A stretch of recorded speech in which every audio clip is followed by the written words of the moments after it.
Joo, eli tosiaan nyt puhun tästä Savon DNAsta ja voitte heittää kysymyksiä, mitä tulee mieleen sitten, koska aihepiiri on ihan valtavan laaja. Eli tässä nyt on jotain poimintoja ja tämmöistä ihan tuoretta tilastoa nyt Savon sukujen isälinjoista, niiden taustoista ja näin, niin laskettu tämä hetken tilanne. Ja koko ajan se tilanne tarkentuu ja elää, koska lisätuloksia valmistuu tietysti testaamattomista suvuista koko ajan. Eli tosiaan olen Ari Kolehmainen, toimin tässä Sukeisissa myös puheenjohtajana ja nyt sitten olen tehnyt tätä savolaisten sukujen tutkimusta nyt kohta 2 vuotta tällä tavalla päämäärätietoisesti. Sitä ennenkin totta kai, koska on toiminut ammattisukututkijana ja toimin edelleen, niin sitten on tehnyt lukuisia tutkimuksia savolaista suvuista aikaisemmin ja 2 vuotta sitten heräsin siihen, että meillähän ei ole alkuunkaan riittävästi yDNA-aineistoa sitten niistä Savon suvuista, joista ei ole sukuseuraa olemassa. Eli tutkimus oli suurelta osin sen varassa, mitkä sukuseurat oli tehnyt ja yksittäiset harrastajat. Ja tietysti suvuista oli valtava määrä testejä, niin kuin tietysti just nämä sukuseurojen projektit, mitä oli itsekin vetänyt, mutta sitten paljon sukuja, joista ei ollut lainkaan testejä. Ja sitten lähdin liikkeelle ihan aluksi kotipitäjästäni Juvasta, mutta sehän siinä 2024 keväällä sitten laajeni nopeasti, koska kiinnostusta tuli sitten muistakin pitäjistä, niin ajattelin, että mitähän sitä tässä nyt turhaa sitten rajoittamaan sitä tutkimusta, vaan viedään se sitten sillä tavalla, tavoitellaan, että testataan koko Savo ja sitten tavallaan nyt vielä, koska se näkee tämän kokonaisuuden, että se ei riitä se Savon testaaminen, vaan on testattava koko se savolainen vaikutuspiiri, eli minne niitä sukulinjoja Savosta on sitten levinnyt, ja se alue on hyvin laaja. Eli on valtava määrä totta kai sitten näitä savolaisperäisiä sukuja, jotka ei välttämättä enää ole ollenkaan Savossa. Niitä voi löytyä aivan muualta. Eli vaan sitten yDNAlla voidaan niitäkin paikallistaa. Ja totta kai sitten löytyy myös paljon kadonneita, sammuneita sukulinjoja. Että kaikkiahan me ei sieltä 1500-luvun maakirjasukuja saada testeihin koskaan, koska niitä, niitä ei yksinkertaisesti kaikkia linjoja ole olemassa, mutta joitakin voi olla olemassa aivan muilla nimillä sitten esimerkiksi Pohjanmaalle tai sitten tuonne keskiseen Suomeen, niin sanotulle Hämeen erämaille muuttaneita linjoja, niin voi löytyä millä tahansa muillakin nimillä. Ja osittain totta kai voi löytyä myös vahingon ja sattuman kautta näitä linjoja. Eli kaiken keskiössä on nyt sitten tämä Family Tree DNA PIC Y700. Eli me ei hyödytä tässä nyt sitten yhtään mitään näistä autosomaalitesteistä. Eli vaikka Family Finder, Family Tree DNAn autosomaali, eli serkkutesti antaa sen karkean haploryhmän, niin se ei tässä yhteydessä ole kovinkaan kiinnostava ja informatiivinen tieto, koska me ollaan siirrytty sieltä makrotasolta mikrotasolle. Niin, eli meitä ei ole kiinnostava tieto, meille ei ole se että mihinkä 2000 vuotta vanhaan ryhmään joku suku kuuluu. On se tyhjää parempi tieto, mutta kyllä se enemmän vastaa merkittävästi, että me päästään kiinni myös sinne sukunimistön syntyhistoriaan, eikä jäädä sinne noin ajanlaskun alun tietämiin sitten. EPIC-testi on totta kai hintavampi, mutta siitä hinnasta huolimatta niitä on saatu siis todella paljon. Ja tietysti se vaatii nyt sellaista yhteishenkeä, että saadaan se maakunnat testattua. Eli eihän se siihen jää, että Savo on testattu, vaan kyllähän tässä Sukesin tavoitteena on totta kai se koko Suomen testaaminen. Mutta haasteena on nimenomaan se, että meidän pitää saada ihmisiä ymmärtämään näiden testien tärkeys historian tutkimuksessa ja sukututkimuksessa. Eli vaan sillä tarkalla PIK-testillä saadaan sitten tuorempi aika mukaan. Eli kun sinne testataan nyt sitten näitä pysyviä emäksen SMP-mutaatioita, joiden avulla voidaan sitten rakentaa niitä sukujen haplopuita. Eli jokainen suku löytää paikkansa sinne laajempaan kokonaisuuteen, niin sanottuun sukujen puuhun, ja pääsee sinne asutushistorian kartalle, että millä tavalla se isälinja on sitten liikkunut. Ja jokaisen on hyvä sitten muistaa myös se, että eihän se ole vaan se yksi ainoa isälinja, vaikka yhdellä ihmisellä on totta kai vain yksi, mutta kyllähän ne on kiinnostavia ne muidenkin esivanhempien isälinjat ja sen takia kannattaa niitäkin sitten metsästää ja tukea testeihin, että saa itse omista juuristaankin kattavamman kuvan sit isälinjojen perusteella, kun on testattu ne laajasti sitten ne esivanhempien isälinjat. Ja sitten tätä joskus aina kysytään tuolla, että mistä me niin kuin tiedetään niiden esivanhempien DNA, kun meillä ei ole sitten niitä testattu. Mutta tämä perustuu tähän sukututkimukseen. Eli meidän asiakirjojen pohjalta selvitetään, että mistä linjasta polveutuu niitä henkilöitä, joita testataan, että mikä niiden oletus esi-isä on. Totta kai y-DNA voi tuoda yllätyksiä, mutta näin lähtökohtaisesti meidän pitää joka tapauksessa olla tietoinen, keitä me testataan, eikä satunnaisesti umpimähkää ammuta ja etsitä testejä. Eli ainoastaan näillä Family Tree DNA-testeillä, PIKY-testeillä nyt saadaan tätä tietoa, mitä minä tässä esittelen. Ja kaikki muu sitten on, on toisarvosta ja ei hyödytä tässä tällaisessa tutkimuksessa. Ja vastaavaa me tarvitaan siis koko Suomesta. No tässä on nyt ihan tuore tilasto nyt sitten sen mukaan, mitä minä Savon vanhoja talonpoikaissukuja. Minä nyt korostan tässä sen, että jos tässä ajatellaan Savon sukuja, niin sitä puhutaan nimenomaan vanhoista talonpoikaissuvuista. Et ei säätyläisistä, jotka on ollut aina pieni ryhmä, vaan tässä puhutaan vanhasta talonpoikaisnimistöstä. Ja talonpojistakin usein kysytään, että onko tilattomat mukaan. No tietenkin, koska tässä puhutaan siis kokonaisesta talonpoikaisväestöstä, sillä ei ole merkitystä, onko tilallinen vai tilaton, mutta pääosin tietysti sitten 1500-1600-luvulla iso osa väestöstä oli vielä tilallista. Eli N-haploryhmää nyt tuoreen tilaston mukaan on reilu 93% Savon isälinjoista. Tietenkin N-haploryhmä pitää sisällään toisilleen hyvin kaukaisia, eli lähes 5000 vuotta sitten toisistaan erkaantuneita linjoja, mutta jos tälleen karkealla tasolla ajatellaan ensiksi tätä, niin tuo on nyt se Savon sukujen osuus. Ja tämä suvut on jaoteltu sillä tavalla, että tietyn sukunimen alla voi olla useitakin eri isälinjoja, jos samaa sukunimeä kantaa eri isälinjat, niin se on sen mukaan se suku jaoteltu. Ja sitten jos on tämmöisiä vanhoja NPE-linjoja, jotka alkuperä ei tiedetä tarkalleen, niin ne sitten lasketaan niin kuin omiksi suvuikseen tässä. Ja reilu 5% on tosiaan sitten tätä I1, joista pääosa on sitten niin sanottuja ihalempisiä IY895-4. Mutta siellä on sitten muutamia muitakin totta kai, mutta pääosa ryhmittyy sinne ihalempisten alle. Eli siellä on valtava määrä holoppaista, kaartista, karppista, karvista, turpeista. Että siellä on iso määrä. No sitten on näitä alkuperäiset räsäiset, josta sitten loppujen lopuksi pieni osa nykyisistä räsäisistä on tätä alkuperäistä, kun sille tulee sitten vävylinja. Ja sitten puolestaan hiltusten vävylinja on vaikka näitä, jossa sitten taas alkuperäinen suku, N-haploinen suku jää pienemmäksi sitten. Mutta on siellä muutamia muitakin, esimerkiksi semmoisia todennäköisesti aika vanhoja linjoja löytyy Paavilainen, Pekonen, jotka kuuluu ihan eri I-linjoihin, ja sitten Nissinen, joka on ilmeisesti vasta keskiajalla tullut tuolta Varsinais-Suomen suunnasta sellainen tulokas. Ja sitten sieltä muun muassa tuo ihalaisten päälinja on sitten I-haplo, ja sitten siihen samaan kuuluu muun muassa Joroisten raaskasuku, joka muuttuu aholaiseksi siihen samaan ryppääseen sitten. Ja samaa haploa niiden kanssa on nenoset, jotka on taas Ruokolahdelta, ja sitten Lehmusen suku, joka on Sydänhämeestä levinnyt. Sillä on aika laajalla levintä sillä noin rautakautisella sillä haplolla. No R1A on reilu prosentti, ja näitä sukuja tosiaan vois melkein luetella, että niitä ei siis montaa ole, ja nämä on pääosin siis kuitenkin lännestä tulleita, että ainoastaan näistä Mikkelin Pulkkinen näyttää olevan semmoinen, jolla on sitten niin kuin itäinen tausta näistä R1A-suvuista, ja ne Mikkelin Pulkkiset ei ole sukua millekään muulle pulkkissuvulle, eikä toisaalta millekään muulle savolaissuvulle, että ne on vähän semmoinen poikkeava linja siinä ja niin kuin Savon suvuista. Ja sitten siinä on piriset ja liimataiset ja Loikkaset ja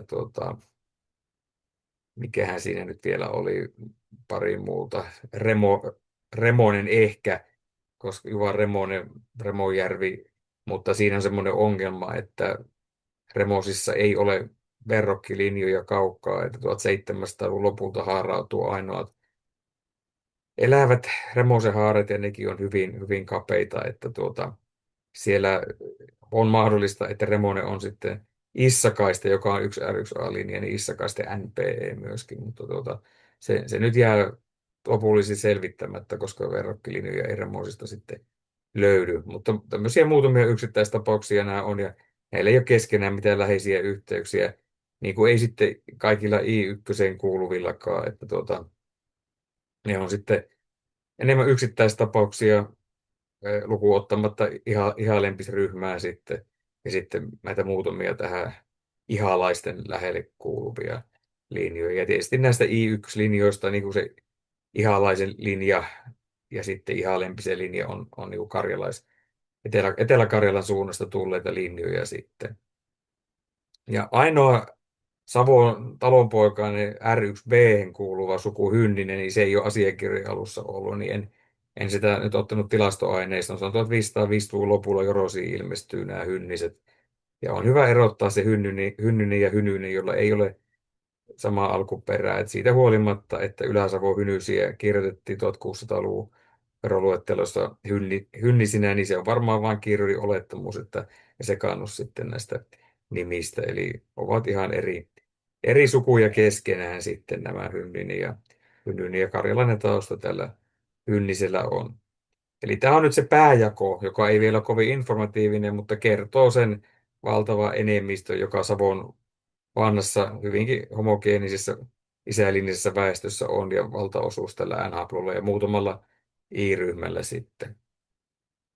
Jos katsotaan näitä N-haplon sisällä näitä alaryhmiä, niin niistä tosiaan 26% kaikkein yleisin Savon rautakautinen ryhmä on NCTS 6496.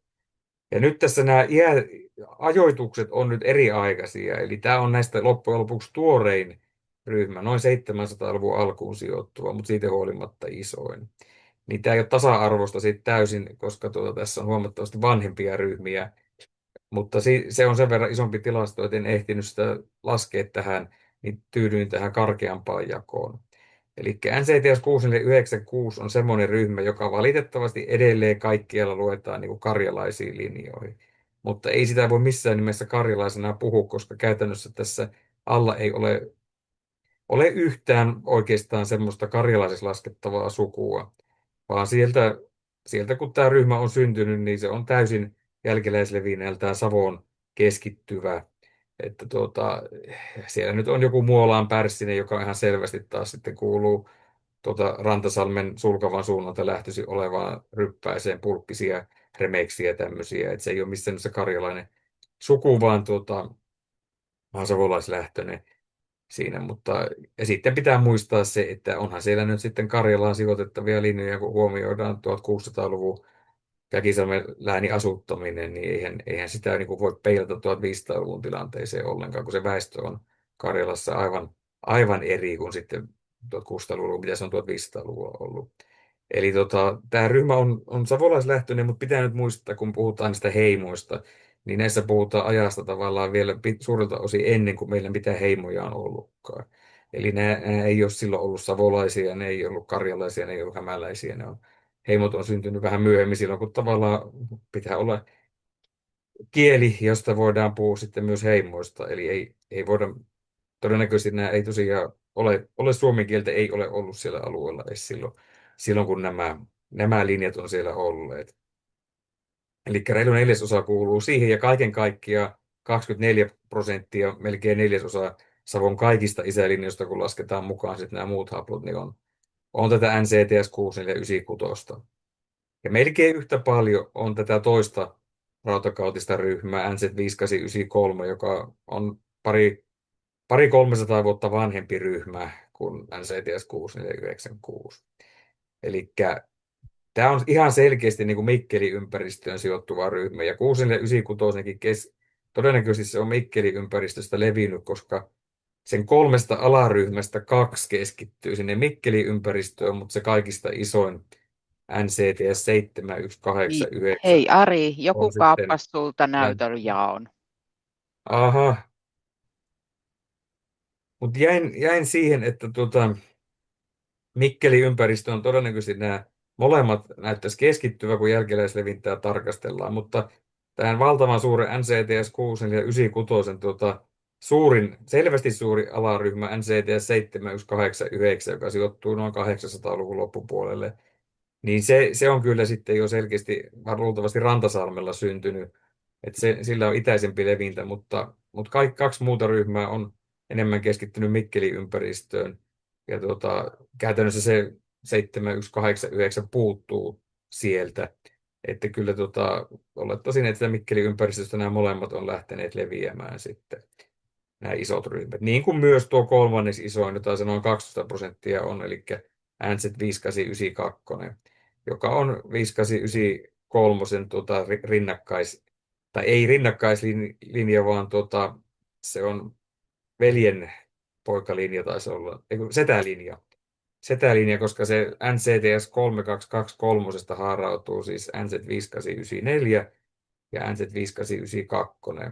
Ja 5894 sitten on puolestaan jakaantuu tähän 5893 ja NPY 2738, näin muistaisin. Ja se NPY 2738 on neljänneksi yleisin isälinja, ja mulla on tullut jossain se paperi, missä mulla nyt oli se prosenttiosuudet, eli sen osuus PY 2738 on vähän pienempi, eli se on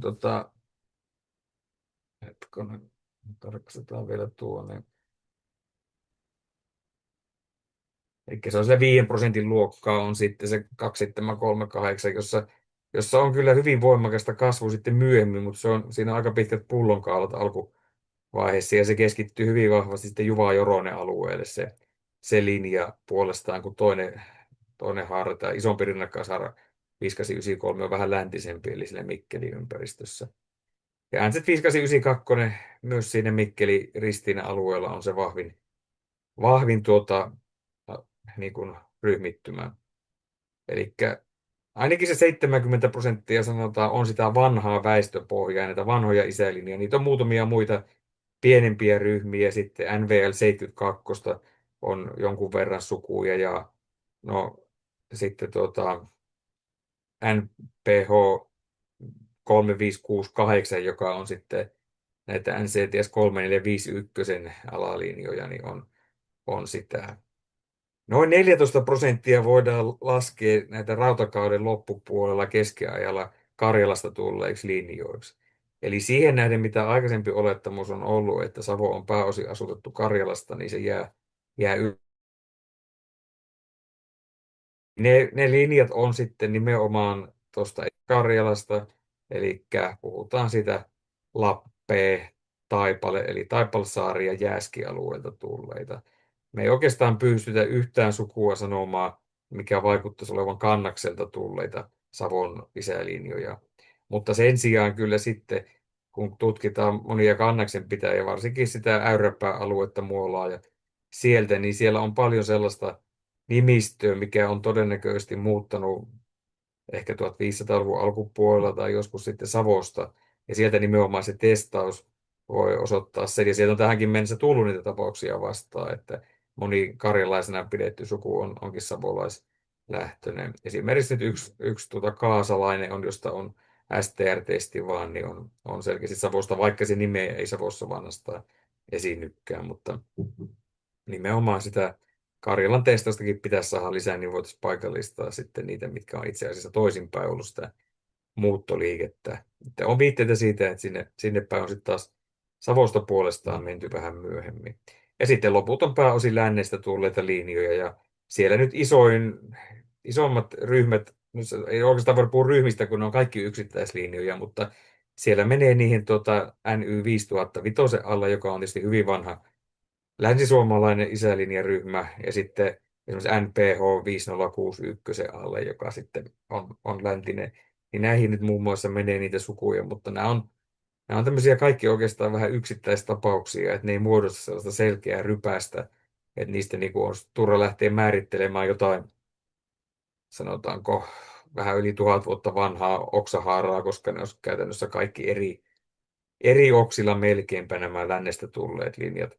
Toki samahan se koskee Karjalasta tulleita linjoja myöskin. Ja ne Karjalasta tulleet linjat on siis pääosin NZ1941 alaisia, ja niistäkin ylivoimaisesti suuri osa NZ5038 alla.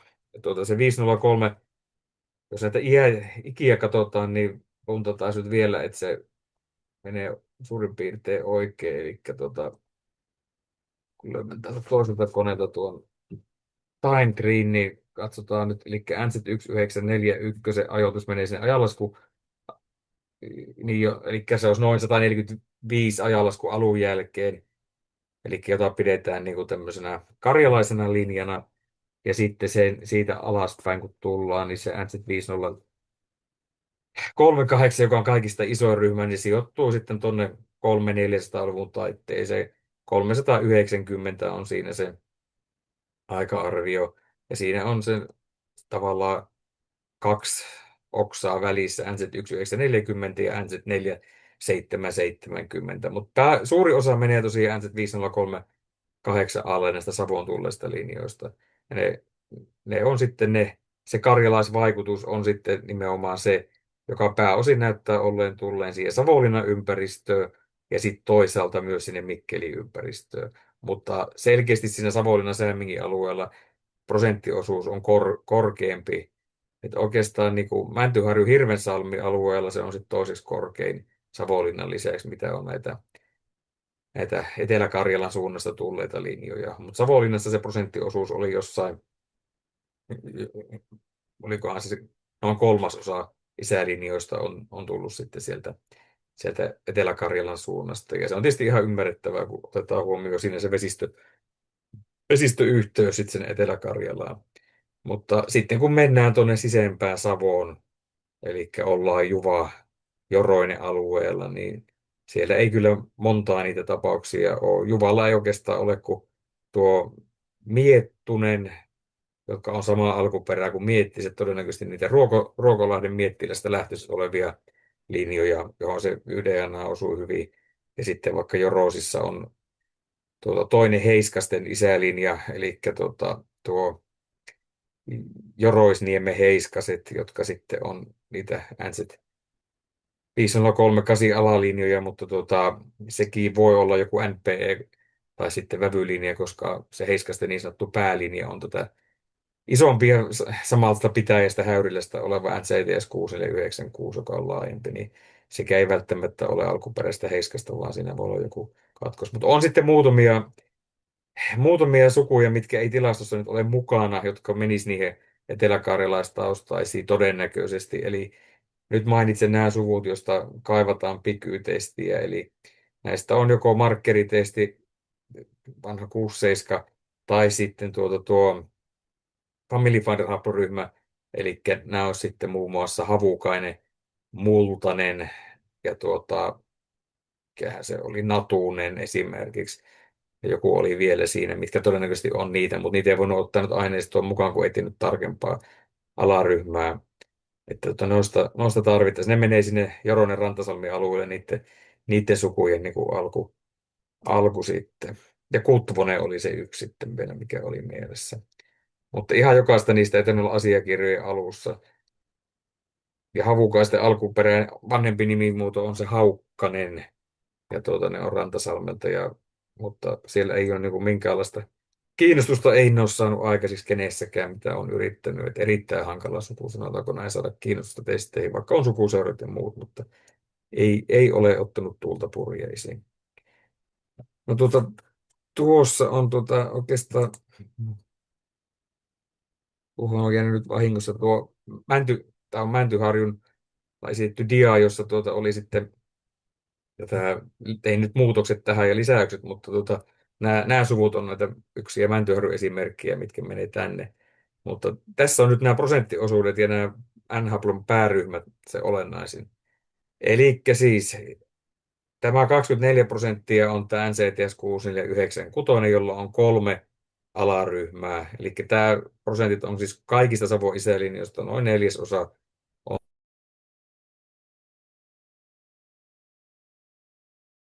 Nämä lukumäärät on muutaman kuukauden takaa, ei ole ihan tuoreet. Totta kai täällä on nyt vähän enemmän jo tuloksia sitten tällä hetkellä.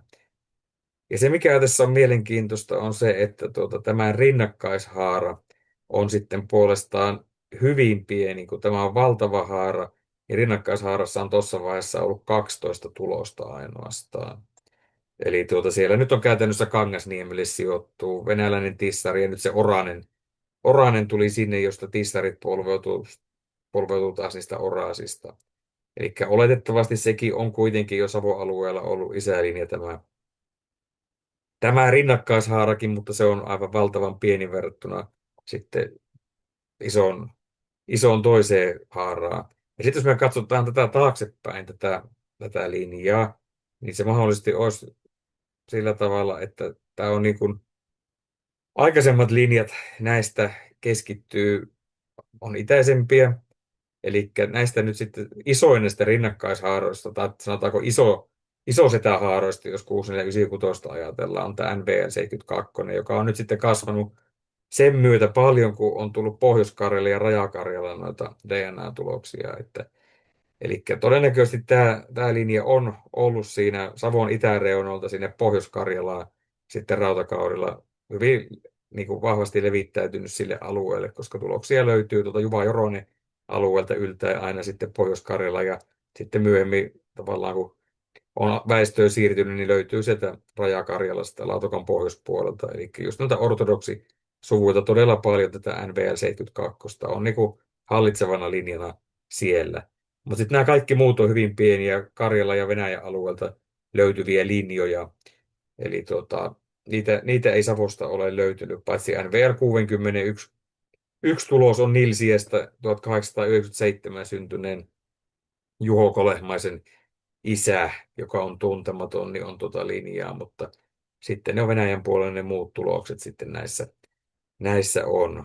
Mutta nyt sitten tänne 16784 alle on nyt muutamia savolaistuloksia muuten tullut, kun nyt juuri muistin, niin sinne on muutamia Savon sukuja tippunut Savon itäreunnoilta.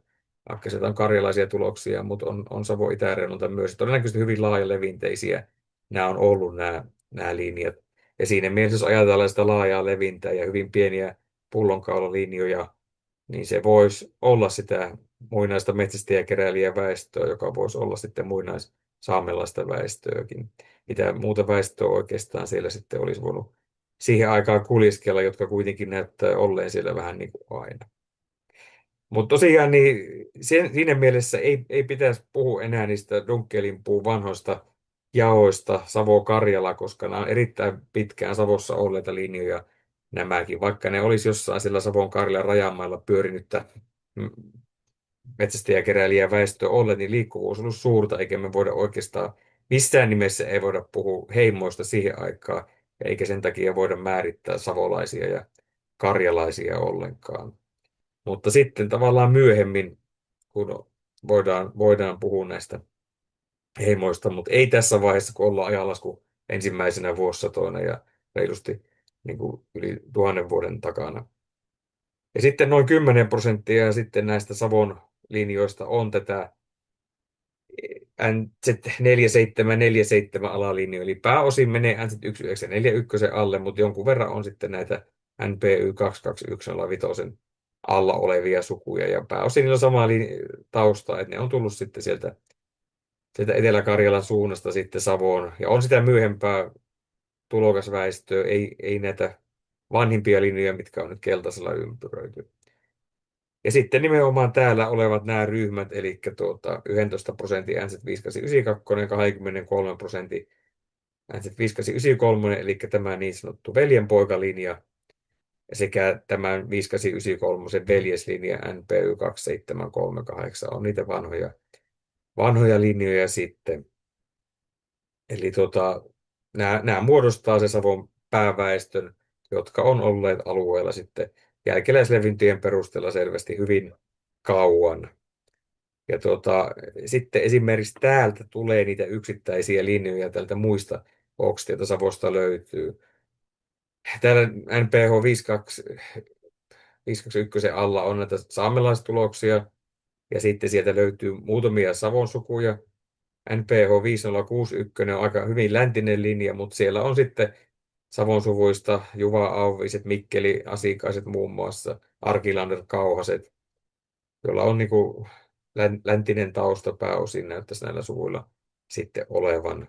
Ja täälläkin on niitä joitakin Savon sukuja, muun muassa täältä heti hyvin kaukaa haarautuva NPY 36558, jossa muun muassa Puumalasta Montoset ja Piskoset löytyy, ja sitten sen toinen rinnakkaishaara NPY 22207, mistä löytyy Volaset ja sitten uutena myös hyyryläiset tuolta Mäntyharjun suunnalta, savolaissukuja. Ja sitten täällä yhdessä rinnakkaishaarassa on taas, tämä pidetään tämmöisenä metsäsaamelaislinjana sitten. Ja sitten tässäkin on ne valtavat erot. Jos katsotaan tulosten määriä, niin tämä mikä nyt johtaa sitten myös savolaisiin, mutta pääosin karjalaislinjoihin, niin missä on melkein 9000 tulosta ollut tuossa vaiheessa nyt jo ehkä ylikin, niin näissä on vain muutamia 12, 10 ja 25 tulosta. Niin totta kai se kertoo siitä myöhemmistä valtavista väestönkasvuista siinä vaiheessa, kun on sitten omaksuttu näitä maanviljelystä, kaskiviljelystä, niin sitten siinä vaiheessa tulee isoja muutoksia siinä väestössä.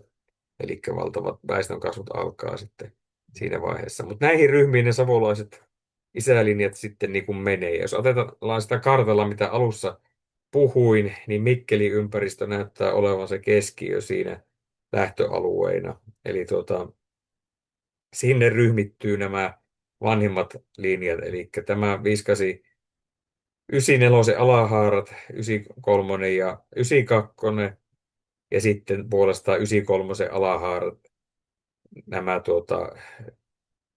tai siis 94 alahaarat,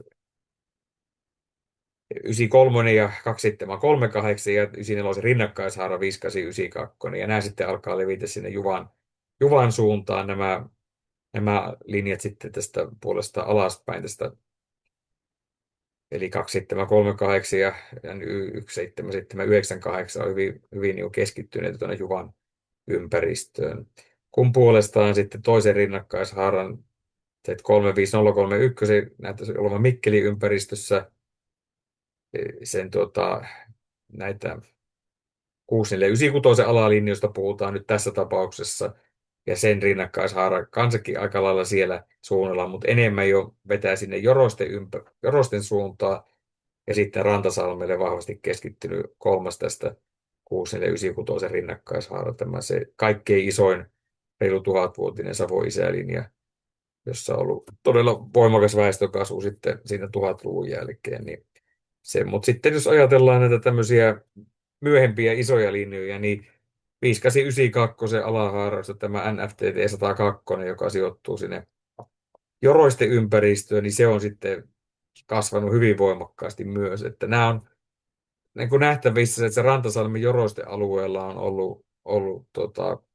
ilmeisesti aika hyvät olosuhteet ja väestön kasvulle, koska keskiajan aikana siellä on ollut rautakaaren lopulla hyvin voimakasta väestönkasvua, ja nämä ryhmät niin edustaa todella voimakasta savolaisekspansiota, mistä sitten linjat on levinnyt. Ja kaiken kaikkiaan muutenkin on nähtävissä savolaista uudisasutusliikkeestä, että se kaikkein voimakkain ekspansio, jos ajatellaan nyt sitten pohjoiseen päin erityisesti, eli Pohjois-Savon asuttaminen ja sitten Kainuunkin asuttaminen, niin nimenomaan Joroinen Rantasalmi alueelta ja näistä linjoista se iso osa tuli. Mutta ei pidä unohtaa sitä Mikkeliä, että sieltäkin toki Kainuuseen sukuja meni, ja sitten nämä linjat kasvoi hyvin voimakkaasti, varsinkin NFGC 73855, ja tämä on sitten ollut hyvin merkittävänä siellä Hämeen erämaiden asuttamisessa taas sen alalinjat. Ehkä NY 17798 sitten jäi niin kuin tälle alueelle, ei ehkä niin vahvasti ekspanssiossa, mutta totta kai niitäkin linjoja on paljon sitten ollut. Ja sitten näitä CTS 657 alalinjoja, jotka on niin kuin ollut siinä Savon Karilan rajamailla, niin niitä sitten löytyy vaan Savon itäisimmistä osista. No Juvalle asti se yltää, mutta erityisesti Säämingin alueella on niitä linjoja sitten. Eli aiemmin on uskottu siihen, että Savon asutuksen tausta olisi pääosin Karjalassa, ja tämä on nimenomaan pohjautunut pitkälti siihen nimistötutkimukseen. Ja sitten, että Savo olisi asutettu suurelta osin vasta keskiajalla. Ja näitä näkee vieläkin noissa Family Tree DNA esi-isätiedoissa ja genissä valitettavasti, että siellä on heitetty joku esi-isä, että syntynyt Karjala, vaikka se YDNA on ihan selkeästi Savosta. Ja siis jälkeläislevintä on sanotaan 1000 vuotta ennen sukunimien syntyä melkeinpä ollut sit Savon alueella, niin ei ole oikeastaan mitään perustetta olettaa, että se olisi Karjalan kautta koukkauksen tehnyt, jos sieltä ei sitä linjaa ollenkaan löydy. Mutta nämä on ollut pitkään vallassa nämä teoriat, joten niistä sitten on monesti haasteellisempi luopua. Eli sitten tämä, että Savossa on asutettu pääosin keskiajalla, no ei näitä pitävä sekä siinä mielessä paikkaansa, että tämä isälinjat on olleet suurelta osin alueella kauemmin. Totta kai on niitä tulokkaita tullut, mutta niin kuin tuossa tuli esille, niin nyt tuossa tilastossa niin 14% olisi niitä Karjalan suunnasta tulleita linjoja, niitä, joita oletettiin, että on pääosa Savon väestöstä. Ja sitten samoin sitten, että savolainen sukunimistö olisi tuotu muuttaessa Karjalasta, niin tälle ei ole todisteita, koska se nimikaimat ei osu yhteen. Eli se on syntynyt pääosin eri tahoilla. Totta kai joissakin tapauksissa on tuotu nimi, kuten nyt vaikka ne Miettiset, Soiniset, Tuomaiset, jotka on niitä Ruokolahden sukuja, joita on sitten tullut Savoon, mutta ne on niitä myöhempiä tulokkaita sitten. Ja vielä tämä savonlainen sukunimistön pysyvyys, johon on sitten aikaisemmin uskottu, niin sekin on myytti siinä mielessä, että ei se niin pysyvää kiveä hakattua ole ollut kuin on oletettu. Totta kai siis suurelta osin nimet pysyy, mutta valtavan paljon ne myös muuttuu. Eli niitä muutoksia on ihan valtavasti tullut omissa tutkimuksissa vastaan, ja nyt sitten YDNA pystyy löytämään niitä nimenvaihdoksia myös ennen asiakirja-aikaa. Ja sitten se pystyy myös löytämään niitä asiakirjoja aukkoihin jääviä nimenmuutoksia, joita ei, vaikka asiakirjat on käytössä, niin välttämättä tulee esiin, niin YDNA voi sitten osoittaa. Eli vanhoissa teorioissa on ongelma se, että niitä on juonnettu lähinnä nimistön perusteella. Eli Kauko Pirini ja Pekka Lappalainen on suurelta osin ollut nämä merkittävimmät Savon tutkijat, ja niissä on hyvin paljon sitten tehty sitä vertailuun sinne Karjalaan ja löydetty sitten yhteyksiä, mutta se ei ole riittävä peruste, että sama nimistö on voinut kuitenkin syntyä sitten eri tahoilla toisistaan riippumatta. Eli se ei ole ei riitä todistamaan yhteyttä, niin kuin se ei riitä sekään, että asiakirjoista löydetään joku Matti Möttönen kadonne ja toisaalle ilmestyy Matti Möttönen, niin me ei voida millään varmuudella sanoa, että se on sama Matti Möttönen, koska ei ole kirkonkirjoja siltä ajalta, jossa voidaan todentaa se muutto, vaan se voi olla aivan eri mies.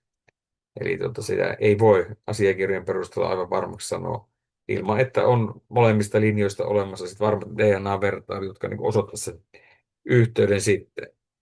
Ja juuri tämä alueen vanha väestö, joka ei ole merkittäviä arkeologisia merkkejä jättänyt sitä metsästäjäkeräilijäväestöä siellä, on sitten väistämättä ollut Savossa vanhastaan, josta sitten pääosa isälinjoista tulee.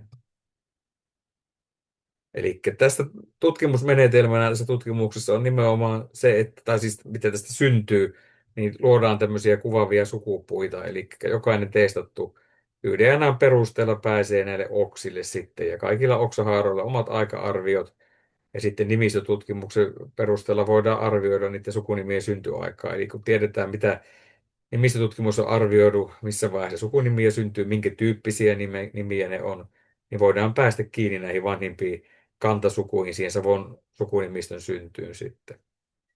Ja tosiaan, jos ne oksahaarat näyttää kantavan 1540-luvulla siis samaa sukunimeä ja aika-arvioiden perusteella päästään vaikka 1100-1200-luvulle, niin kyllä se on silloin erittäin todennäköistä, että niillä on yhteinen kanta isä-sukunimien ajalla, kun että ne olisi toisistaan riippumatta omaksuneet niitä nimiä, jos niiden yhteinen esi-isä on kuitenkin siellä noinkin lähellä. Niin totta kai se on ihan selvää, että silloin niillä täytyy olla yhteinen kanta-isä, joka on jo sitä sukunimeä ollut. Se on niin kuin väistämättömältä näyttää. Ja jälkeläislevintä on se keskeinen tutkimusmenetelmä tässä, eli siitä on puhunut jo aikaisemmin. Eli on joku mutaatiokohta DNA-aikapuusta, joka saadaan, ja katsotaan sitten, että minne se jälkeläistö keskittyy siitä oksanhaarasta. Eli jos se yksi oma on Savon alueella se jälkeläistö, niin on erittäin todennäköistä, että se kantaisä on sillä alueella jo ollut. Ei ole mitään syytä olettaa, että se on ollut jossain muualla, jos jälkeläisiä ei löydy mistään muualta aikaisemmiltakaan oksilta. Eli kaikki keskittyy tietylle alueelle. Ja sitten jos se painopiste muuttuu, ja usein näistä se painopiste jossain vaiheessa aina muuttuu, niin silloin myös voidaan olettaa, että se on tapahtunut jonkinlaista muuttoliikettä. Mutta kun ollaan esihistoriallisella ajalla, niin sitä tietysti on liikkuvuutta ollut paljon. Juuri se metsästäjäkeräilijäväestö, joka ei ole maanviljelyä vielä suurelta osin harjoittanut, niin kyllä ne on liikkuneet paljon. Ja totta kai sitten myöhemminkin, vaikka savolaiset, tavallaan kun puhutaan jo Savoheimon synnystä ja Savossa on sitten ollut kaskiviljely, niin on ne silloinkin liikkuneet. Ei enää tietysti ihan niin paljon, mutta paljon on liikuttu ja savolaiset on ollut valmiita lähtemään muihin maakuntiinkin asuttamaan, niin kyllä se sitten liikkuvuutta on ollut. Lähdeaineisto on tietysti tämä DNA, Family Tree DNA, y-DNA-tulokset ja sitten nämä asiakirja-aineisto on sitten pääasiassa voudintiliaineistoa, eli sieltä niitä sukujen juuria selvitellään ja sitten sen jälkeen läänintiliaineisto ja sitten kirjonkirjat, että päästään kiinni sitten niihin taustoihin, eli mitä kukakin edustaa.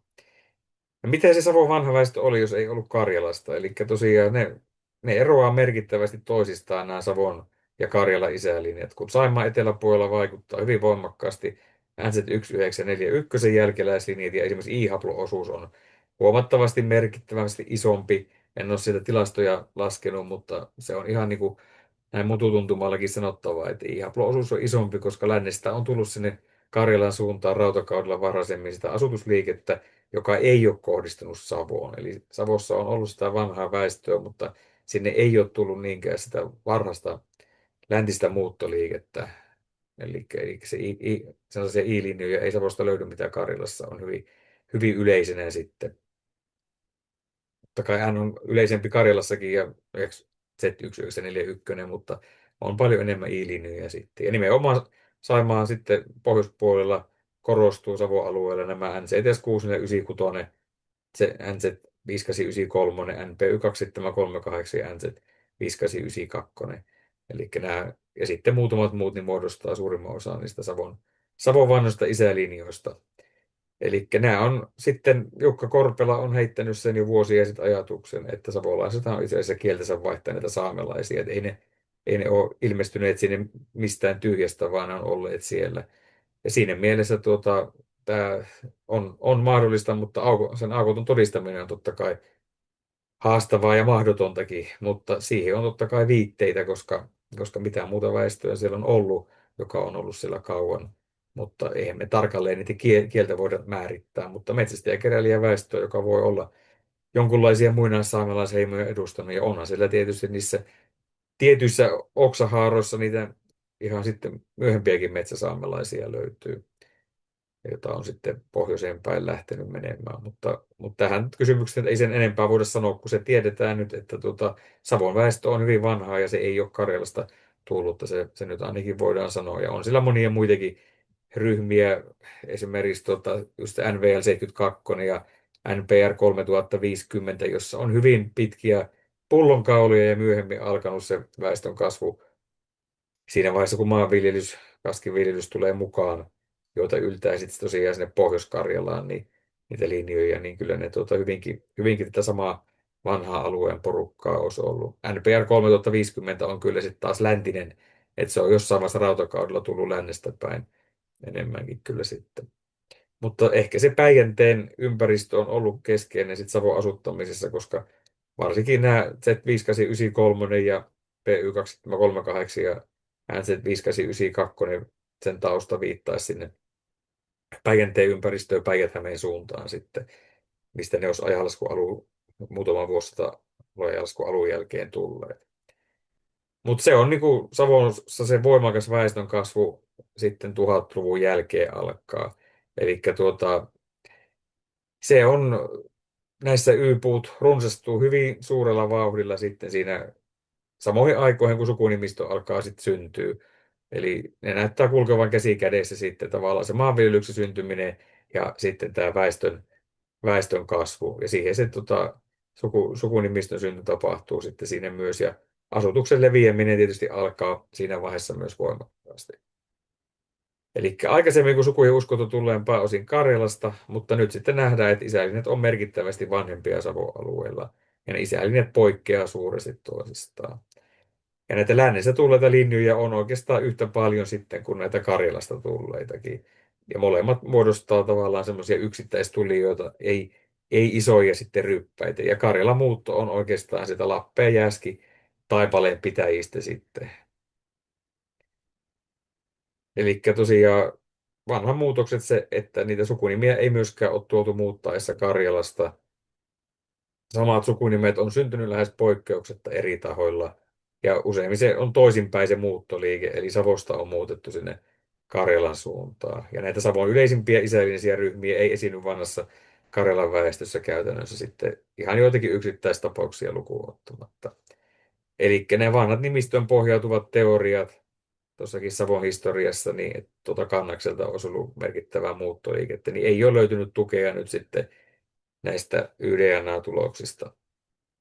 Ja samoin se sukunimistön elävyys on sitten tullut esille, eli se ei ole niin kiveen hakattua kuin on oletettu. Se on ollut eläväistä, muuttuvaista, koko ajan erilaista lisää- ja korkonimien kautta syntyi asuinpaikoista, ihmisen ominaisuuksista syntyi sitten uusia nimiä. Ja kymmeniä on tullut sitten itselleni asiakirjoista vastaan, ja nyt sitten YDNAn myötä niitä myös huomattavasti lisää. Eli nämä vanhimmat sukunimet tosiaan näyttää olevan muinaissuomalaista nimistöä ja toisaalta eläinnimistökin on aika vanhaa. Ja muutamia nimiä jää sitten tavallaan hämärään niiden merkitys. Emme oikeastaan sitä Halosestakaan, joka näyttää olevan vanhimpia sukuja, niin voida oikein varmuudella sanoa, että mitä se Halonen sitten oikein tarkoittaa. Ja nämä muinaissuomalaiset nimet, Ihalempinen, Ikäheimonen, Lempivalkoinen tyyliset oli sitten niin kuin katoavaa sorttia, että se on sitten niin kuin siinä 1500-luvulla on varmaan jo kadonnut hyvin paljon niitä vanhoja muinaisnimiä, ja monessakin tämmöisessä sukuryppäässä voi olla taustalla joku muinaisnimi, jota ei enää sitten tavoiteta asiakirjoista. Eli nimenomaan Savon YDNA-projektissa tämä sukunimien synty on semmoinen niin kuin lisäaspekti vielä länteen, mihin päästään kiinni sitten. Mutta on tuosta nyt viitteitä, että Karjalastakin voisi tämmöinen muinaissuku löytyä, että semmoinen kuin Mannonen, josta Ville-Matti tietää sitten enemmän, niin nämä Mannoset voi olla hyvin, hyvin vanha nimi kanssa, mutta pääasiassa nyt Savosta kun on laajempaa testausta, niin on pystytty näitä vanhoja nimiä sitten löytämään. Eli tosiaan Halonen, Leinonen, Kiiskinen, Ikäheimonen, Ihalempinen, Nousiainen, Narinen, Asikainen, Leskinen, Tolvanen, Luostarinen, esimerkiksi tämmöisiä hyvin vanhoja nimiä Savossa. Todennäköisesti myös Toivonen, Kolehmainen, Tenhunen, Auvinen, aika, aika vanhaa nimistöä. Ja sitten tavallaan mitä enemmän näitä linjoja testataan, niin pystytään määrittämään sitten niiden sukujen ikiä ja sitten niin kuin mitkä suvut on syntynyt toisista suvuista. Ja tuolla on niin kuin valtavia ryppäitä sitten, missä on vaikea nyt vielä määrittää, että mikä on se kantasuku siinä, vai onko ne syntyneet rinnakkain. Esimerkiksi tuossa Asikaisissa on nyt monta sukua sellaista, jotka on varsin lähellä, mutta ei voida sanoa, onko ne nyt Asikaisia vai ei. Varsinkin kun Asikaisilla näyttää ehkä olevan kuitenkin yksi yhteinen markkeri, joka vie Asikaisia lähemmäksi, niin se tavallaan nuorentaa sitä sukua, että se ei ehkä ole niin vanha, kun siellä on tosiaan muun muassa Hyttisiä ja Varosia siellä lähistöllä. Siellä on monia sukuja, Luttisia ja tämmöisiä, mitkä on siinä lähistöllä, mutta vaikea vielä määrittää Huovisia ja tämmöisiä, että mikä se syntyjärjestys on. Mutta esimerkiksi Leskinen on niin semmoinen, mikä on aika selkeästi hyvin vanha yksittäissuku, josta sitten lähtee nimenmuutosten kautta muita. Eli siinä ei ole tavallaan sellaisia muita vanhoja sukuja samassa ryppäässä. Sen sijaan Luostarinen on sellainen, jossa nyt tässä vaiheessa pitäisi saada lisää testejä myös kontiaisista, koska siellä on vain nyt yksi Big Y ja toinen tulossa, mutta kontiainen on itse asiassa vielä laajempi, enemmän kontiaisia kuin luostarisia 1500-luvun 40-luvun asiakirjoissa, mutta kumpi niistä suvusta on vanhempi, niin se tavallaan nyt määritetään sen perusteella, kun niitä haaroja testataan sitten.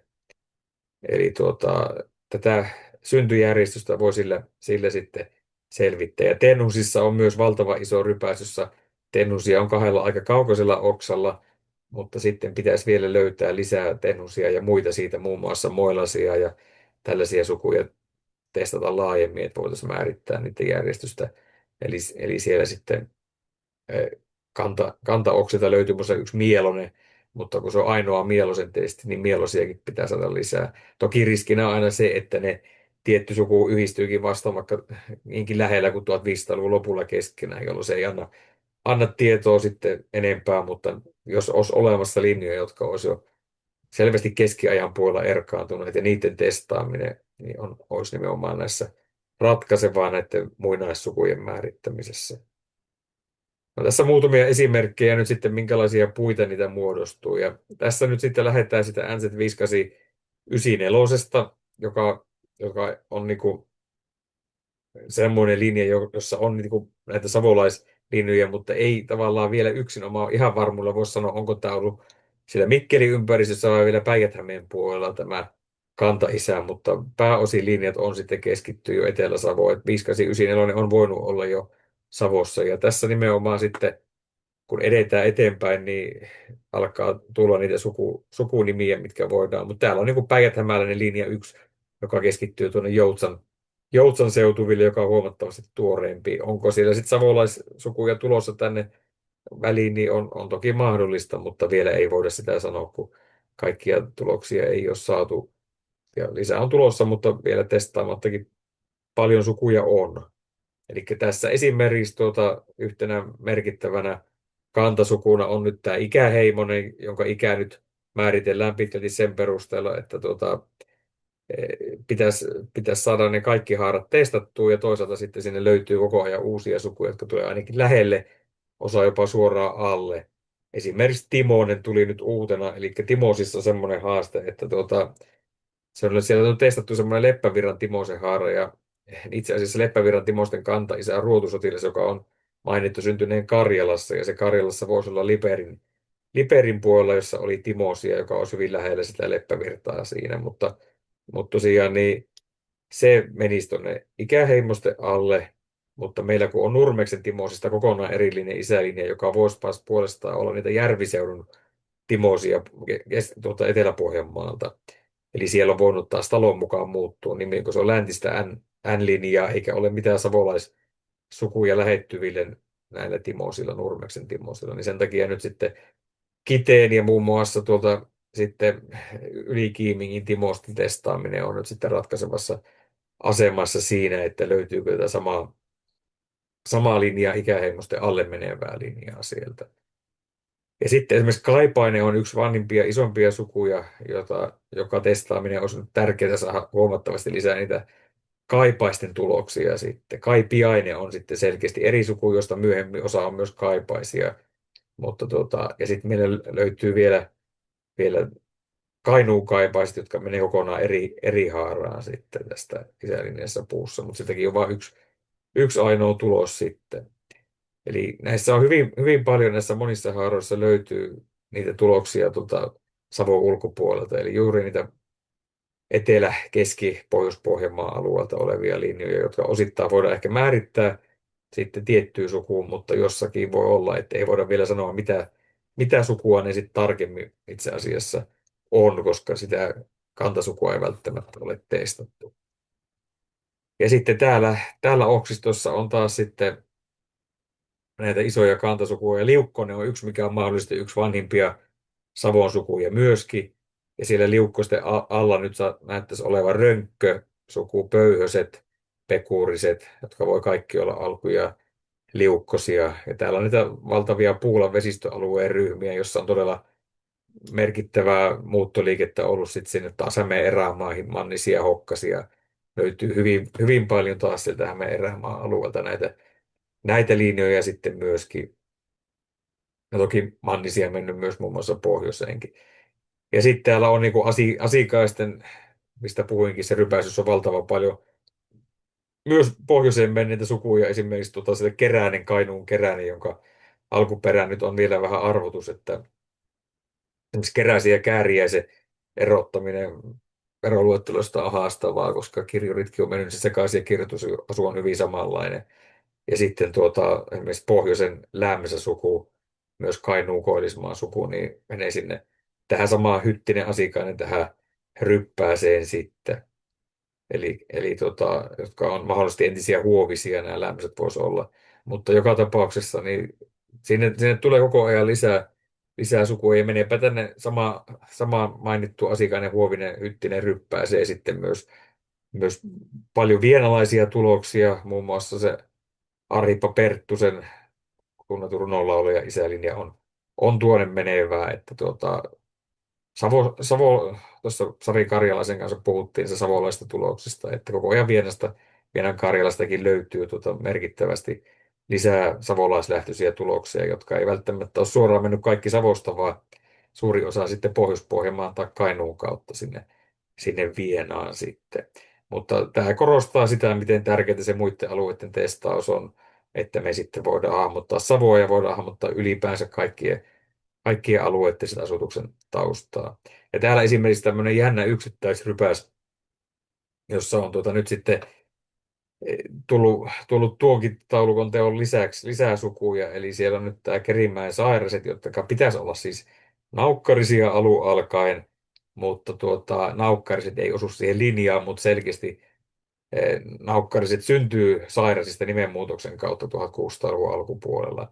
Mutta onko ne kuitenkin ollut sitten vaan siellä Naukkarilassa saaneet sen nimen taloista ja sillä tavalla niin kuin väliaikaisesti käytössä se Naukkarisen nimi niin voisi olla, koska nimenomaan näihin liittyy läheisesti nyt sitten nuo siirat pohjoisesta ja se sairane on niin lähellä toisia jo kirjoitusasullisesti, että siinä on todennäköisesti jotain yhteyttä. Ja sitten myös Liperin sorsat, joiden alkuperä on tuossa Leppävirran seudulla, tulee tähän läheisesti. Ja toinen Leppävirran suku Takkunen liittyy sitten tähän myöskin. Eli siinä on yksi mielenkiintoinen rypäs, joka on hyvin kaukana muita tämmöisenä yksittäisryppäänä. Tuliko sinne nyt Tanninenkin yhtenä sukuna, mutta sitäkin on vain yksi testi.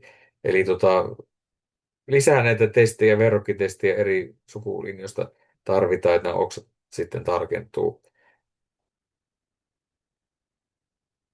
Ja sitten tässä niin kuin päästään kiinni tämmöiseen hyvin laajaan sukujen syntyryppääseen, eli tässä on, niin kuin syntyy tavallaan 4 sukua rinnakkain noin 1000-luvun alussa haarautuvasta linjasta, eli sieltä tulee sitten hakkaraisten suku, joka on rantasalmelaislähtöinen, juvalaislähtöinen, Narisen suku, joka oli yllättäen se vanhin suku Narinen tässä, vaikka Hänninen on yleisempi ja laajempi suku, ja Hännisistä syntyy myöhemmin Jalkanen ja Niskanen sitten 1500-luvulla nimenmuutosten kautta.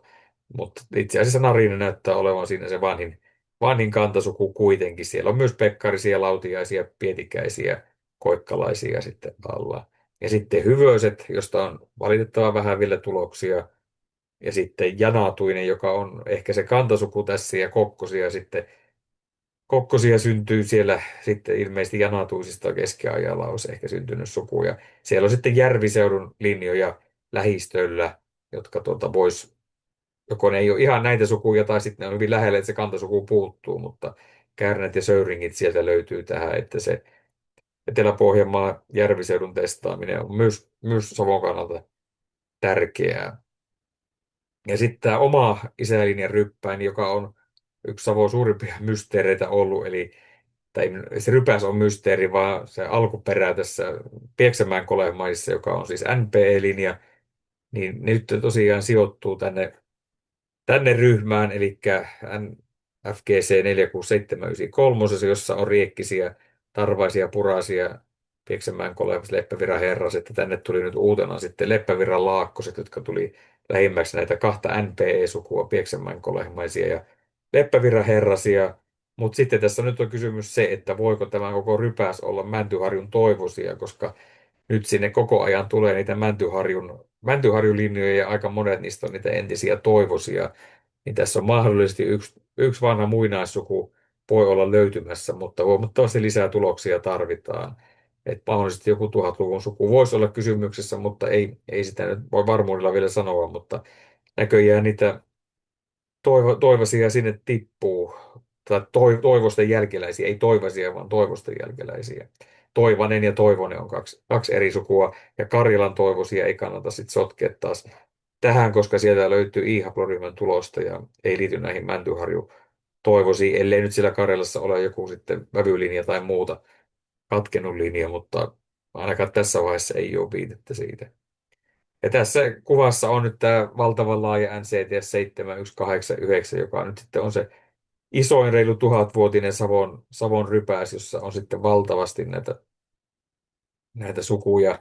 Eli siinä ollaan niin kuin kiinni siinä savolaisen sukunimien synnyssä, kun puhutaan tästä ryppäistä, josta tulee kymmeniä ja kymmeniä sukuja sitten syntyy.